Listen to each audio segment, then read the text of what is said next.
Well, 1994 or 1993, I dropped an album called Players in the Game. I had my number on the back.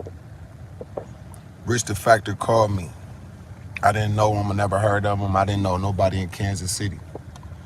He called me and said he wanted me to produce an EP for him, and he had 6,000 or 6,500. And I said, come. So he got on the airplane, came to SFO Airport, San Francisco. I picked him up. I brought him back to Fillmore with me. I called Demo, Quinn, Seth. I called everybody. Told him about this dude named Rich the Factor. This the first nigga I ever saw with diamonds in his teeth. And this is late 93, early 90, 94. And he brought all the money. He gave me all the money up front. And I made his beats for him right there on the spot. I made 6 songs. The name of the project is called Rich the Factor Getting the Grip. It featured me and the GLP. That gave him automatic solidification in the rap game in our area, Bay Area. His style was different, but it was good enough. Rich the Factor took the project. I showed him City Hall distribution. I showed him SMG Music Group, E40 Uncle. He went back to Kansas City and he started putting on, dropping. He got more albums probably than anybody I know. His name is Rich the Factor. Proud of him, proud of everything he got done and that he's still doing. He's still dropping albums, still dropping mixtapes or albums, compilations. He got his clothing line, got his website. So I'm proud of Rich the Factor. You know what I mean? He did his thing. And over the years, you know, he started working with Mac Dre, you know, working with Messy Marv, Sibo. He started putting on, you know, he started doing his thing. So I want to shout him out. I know he got a lot of fans that be asking me about that. And now he's one of the biggest guys in Kansas City right now. Shout out to Tech Nine and them too. It's for the people that don't know you and for the sleepers out there that sleep. Shout out to y'all, because I love all my supporters all across the world for sure. But who is Rich the Factor to you, and what's our relation? Oh, that's my big cuz, you know, and my first cuz. So we like brothers, and he's also my mentor, you know. So he's one that's groomed me, you know, and like I say, he inspired me in a lot of ways, you know, and he always, like people say, stay dangerous. He always encouraged me to play it safe, and I guess he was something like a bridle for me. Like he would rein me in because he seen how, you know, the energy that I had and how active I was. Right. So he was like, man, this ain't necessarily for him. It's something better for him. And I'm like, no, this is what I want. He's like, man, you don't want this smoke. You know what I'm saying? Right. Yeah. Are y'all still close to this day? Yeah, absolutely. Absolutely. That's what's up. That answered a lot of y'all questions, because a lot of y'all been making sure that I get that through to brother, man. We got it through to him. Y'all know him and Rich the Factor still solid like peas in a pod, Yeah. man. Definitely, like day one. Man, listen, as a kid, hearing him say that, man, that was just crazy. Like, my nigga Fee, he the one with him. Y'all know what song I'm talking about too, but we ain't gonna get it all that, because brother living a different lifestyle now, you know. But man, if y'all not woke to his old music, y'all better go wake up. For real, go replay that. Go spam them old tracks. Do you receive royalties and stuff from your music with him? Yeah. That's dope. And so the thing is, like when you hear the music today, you know, and then versus yesterday, you know, and then at that time, like, this is stuff that we was really active, live and doing. Right. But the cameras was prohibited. You know what I'm saying? We didn't do cameras. You know what I'm saying? Because it was too much. I didn't think we was gonna get him on here, y'all, but we got him on here. He said he in a newer day and age. He said, forget them cameras. Yeah. Let's pop it, little broski. So we Yeah. here. We here, man. That's fine. And that far for the people that don't know, Major Factor Records. Yeah. Real quick, I mean, this a, you know what I'm saying? It's a whole, that's a whole movie. You know what I'm saying? Right. But just real quick, you know, cause he went down to Rich the Frisco. Factor. Yeah, Rich the Factor. I keep calling because I'm always talking personal. I'm Right. thinking I'm talking to family. Right. You know what I'm saying? So, you know, Rich, he went down there, hollered at JT, the bigger figure. He was the guy. He was the nigga at that time. Shout out JT. We don't know what know. you're going through right now, but shout out JT He for always sure. on top. The Figaro, you know, he had game tight. You know what I'm saying? For shit show. So he had the stuff. He was putting out Master P. He was putting out. He was the producer. He was the hot guy. He was like the Scott Storch. So You know what I'm JT saying? really This put was out big. Master P? No, he didn't put him out. Yep.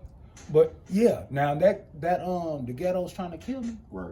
You know what I'm saying? That's the one that JT did a lot of production on. That's the one that because before that, you know, I think he had Mama's Bad Boy or something like that. Right. You know what I'm saying? That was like his first one. And that's when he had the guy with the KC Parker dead on the ground and stuff. And people was like, man, who is this nigga? Got a nigga from KC laid down. You know what I'm saying? But anyway, like I say, he went out there, all at the Figaro, got stamped his, established his stuff, got all his paperwork, got everything in order, came back to the town, you know, and was like, hey, this is the new thing. This is the new dope game. You know what I'm saying? Which was what? Music. Okay. You know what I'm saying? At this time, they were still selling cassette tapes. You know what I'm saying? CDs hadn't even hit the scene yet. You know what I'm saying? So it was still records and cassettes. Right. You know, they still had tapes. So you had the only artists in the town. You had Pure Dope. You had 7 Miles. You had DNA, the Down North Assassins. You know, and I think around the time, I think you probably had the Road Dog Villains come around that time. But it was 7 Miles, Pure Dope, and DNA was the ones who had the tapes, who was cutting albums at the time. You had DJ Fresh, who was making those Fresh tapes, you know, those mixtapes, you know. And then Well, y'all was 57th Street legends. RDV, Road Dog Villains, they came, you know, and, you know, we showed up around the same time, you know. So have you ever worked with Tech Nine or no? No, I ain't never done no music with Tech, but we done shows together. Okay. You know what I'm saying? And I think the last show that we had did was the Sprint Center with Lil Wayne, 2 Chainz, you know, and that was at the Sprint. That was years ago. Are y'all hearing this? Just make sure y'all turn the volume up then, or press rewind or something, because this is hidden. I ain't know that. And I ain't probably know like that. one of the earliest shows we did, you know, was with MC8.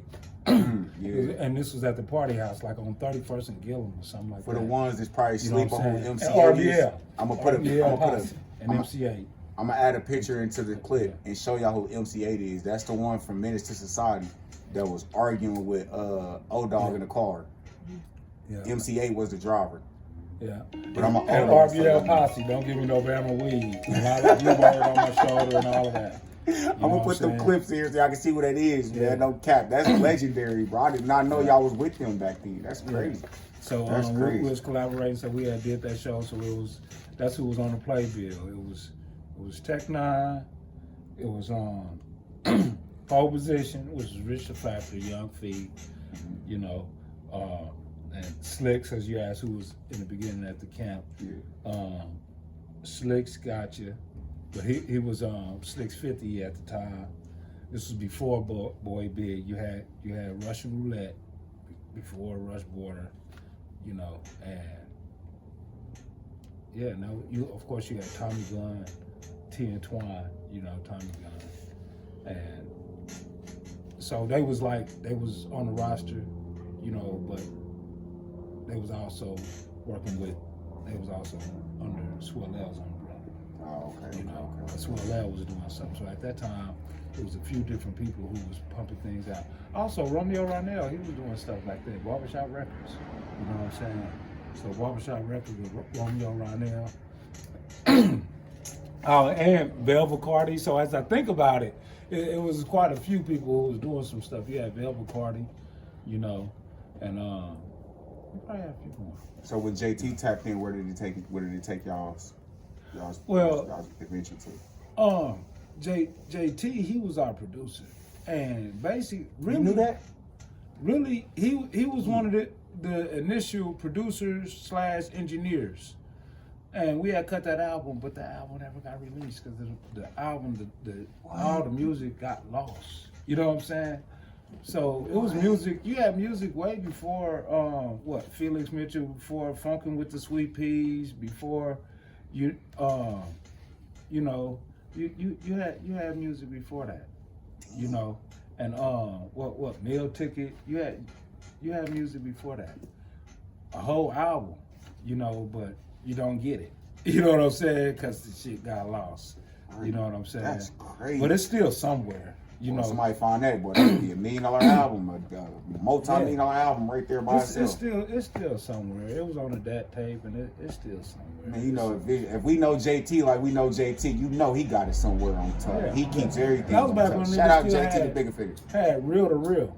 When I was doing reel to reel, and you had to do your takes, you couldn't just cut in and all of that. You had to do the reel. So everything that you spit, you really had to be spitting that. There wasn't no punching in or nothing. Right. You know. That's But crazy. I agree, the sound, the punch ins does create a different sound. Have you made music in this new era with the punch-in method? Yeah, I've done it with You the just punch don't in. really like it for real, huh? Well, I've learned how to utilize it, you know, and I've learned how to adapt. See, we was doing ad-libs way back then. We was doing ad-libs and metaphors, right? But they wouldn't let us on the radio because of the ad-libs. You know what I'm saying? But now, this is what they do. Ad-libs and metaphors all day. You know? But then nobody had a metaphor game like Mr. C, you know, from RBL Posse, you know what I'm saying?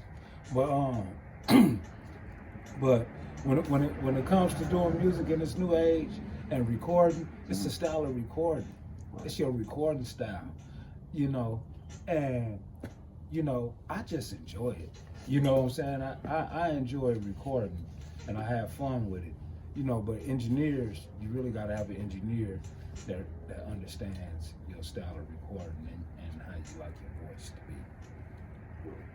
So